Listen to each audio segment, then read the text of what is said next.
The search continues for a Dickson County boy whose father confessed to his murder. And News Channel 5's Dan Kennedy here in studio with us this morning. And Dan, this just really took a heartbreaking turn over the weekend. Yeah, definitely. We learned, Amy, Saturday that his father confessed to killing 5-year-old Joe Clyde Daniels. And now the focus is on finding little Joe Clyde's body.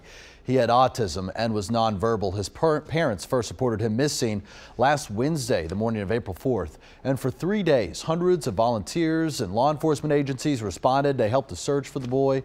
But then it took that tragic turn Saturday when we came to find out his father, Joseph Daniels, had confessed to investigators that he killed his son and hid his body.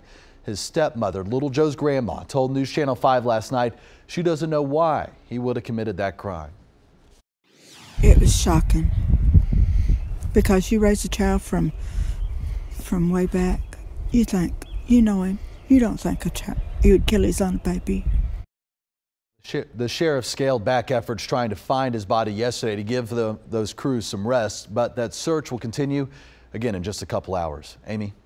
Dan, thank you. And as the community struggles to come to terms with Joe Clyde's death, hundreds are gathering to remember the little boy. Many search volunteers gathered to grieve and pray together, and there were at least 4 vigils over the weekend for the 5-year-old. We have a breakdown of those events and the entire case on newschannel5.com. 2 Fort Campbell soldiers killed in a training exercise have been identified. Chief Warrant Officer 3 Ryan Conley and Warrant Officer James Casadana were both killed when their AH-64E Apache helicopter crashed Friday night at Fort Campbell. The cause of that accident is still being investigated this morning. We now know the name of a man who was killed in a head-on crash in Donaldson. Metro Police say Gerald Hyde was driving on Donaldson Pike when he was hit head-on by another driver. The crash happened around 8:30 Saturday night. Hyde died at the hospital, and 2 others were also taken to the hospital, but they're expected to recover.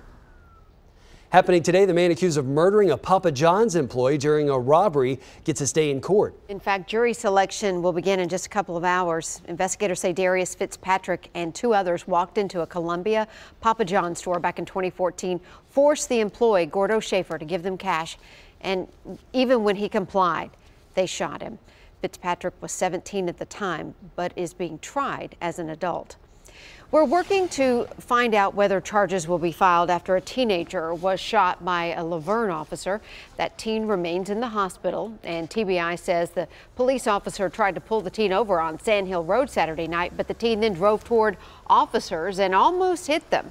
One of the officers shot at the vehicle and hit the teenager. The Nashville Fire Department's calling a fire near downtown suspicious. The call went out just after midnight on Sunday. The house is near the corner of Claiborne and Cannon Streets, and fire officials say the home is owned by the Claiborne family of Faith Worship Center. And this is the 4th home belonging to the church that's caught fire the past few weeks. So they are investigating.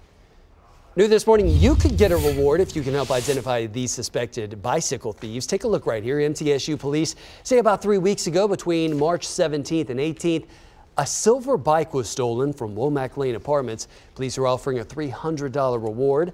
If you have any information that could lead to an arrest here, that's a pretty clear shot. If you know anything about these people, please give them a call. And again, you can remain anonymous. And of course, each day we tell you about crime in the area, and with every case, there are victims left behind that often struggle to heal. And this week is meant to honor them. National Crime Victims' Rights Week kicked off yesterday at Centennial Park. Derek McKissick, a sexual assault survivor, says he sees his story as one of success. Digging deep into what took place, learning to face your fears, learning to get out of denial, and actually know it did happen, knowing if you was a victim, that you have to talk about it, you have to get help. Organizers say the goal of this year's Awareness Week is to emphasize the importance of reaching all victims and making sure they have access to services and support.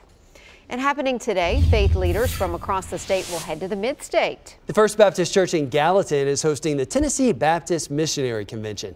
That runs through Thursday at that church on East Winchester Street. Today's speakers start at 7 o'clock tonight, and speakers start at 6:15 the rest of the week. And a horrifying moment for a mother after her 1-year-old was hit in the head by an oxygen tank during a flight. Now, this is the picture Jennifer Zanoni posted on Facebook of that tank. She says they were on an American Airlines flight to Dallas when the tank fell and hit her son in the head. The airline is investigating.